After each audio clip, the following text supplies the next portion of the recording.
And in chapter 9.7, we are talking about graphing and analyzing relationships. You know, we've spent the past 2 days looking at different rules and how two rules can be combined to make a third rule and how different rules can be related. Today we're going to take that one step further, and our learning goal is to be able to graph the relationship between two different rules. Okay, so you know how we were able to see like, oh, the number of triangles compared to the number of beads is multiply the number of triangles by 6 to get the number of beads. Today we're going to do that too, but then in the end we're going to graph it on a 2-coordinate grid.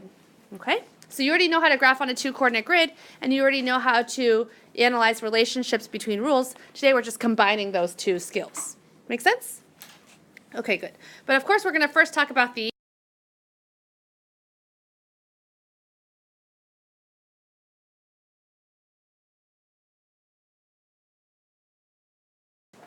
So Sasha is making hot cocoa for a party.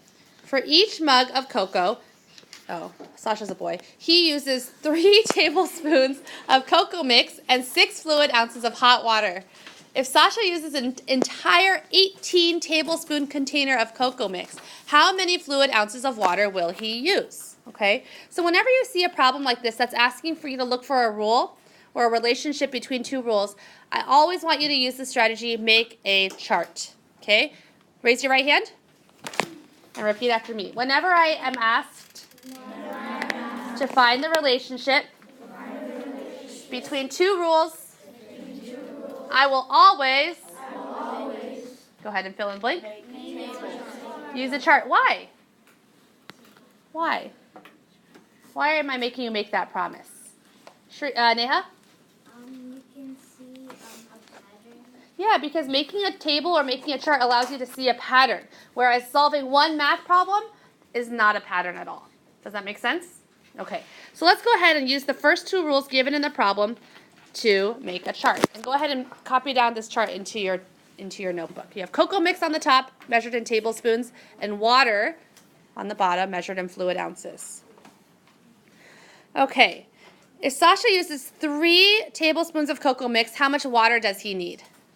6 fluid ounces. Okay, what would be the next amount of cocoa mix Sasha would use? Would he use 4? No. Would he use 5 tablespoons? Would he use 6 tablespoons? How do you know the next term should be 6 tablespoons of cocoa mix? Daniel? Also uses in the problem it says he uses 3 tablespoons of cocoa mix. Yeah. In the problem, it tells you every time he's going to make hot cocoa, he only ever measures 3 tablespoons. So the next term in the cocoa mix part should be 6. If he uses 6 tablespoons of cocoa mix, how much water would he need? How much water would he need? Liam? 12 fluid ounces. 12 fluid ounces, yeah. What would be the next term in the amount of cocoa mix Sasha may need? Ariel? 9 tablespoons. And if he uses 9 tablespoons, how much water will he need, Tanvi? 18 fluid ounces. 18 fluid ounces, yeah. The next term in the cocoa mix arena would be, Karan? 12 tablespoons. And Marcus, if he uses 12 tablespoons of cocoa mix, how much water will he need?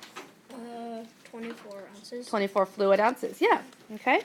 So by making a chart and comparing more than one term, in fact, comparing at least 3 terms, it helps us see that the rule in this case is that the amount of cocoa mix, I need to multiply that number by 2 in order to find the amount of water Sasha will need. Now, if you look back at our learning goal, our goal today is to be able to graph this relationship on a 2-coordinate grid. So our next step is to write those number pairs as ordered pairs. Okay, so we always write the cocoa mix on the first because that's on our x-axis, and then the amount of water. So we have 3, 6. What would be our next ordered pair? I want you to write this under your chart. Soham? 6, 12. Do you even know what would be our third ordered pair? 9,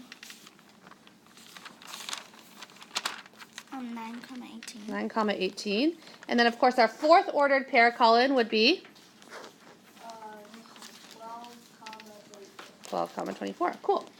Now you're ready to draw yourself a 2-coordinate grid and graph those points. Okay, so of course I have 3, 6. I'm going to look on the x-axis. Now you can see here that the book has decided to skip count by 3s because they felt that these numbers here are best suited for skip counting by 3. So I'm going to go 3, 6.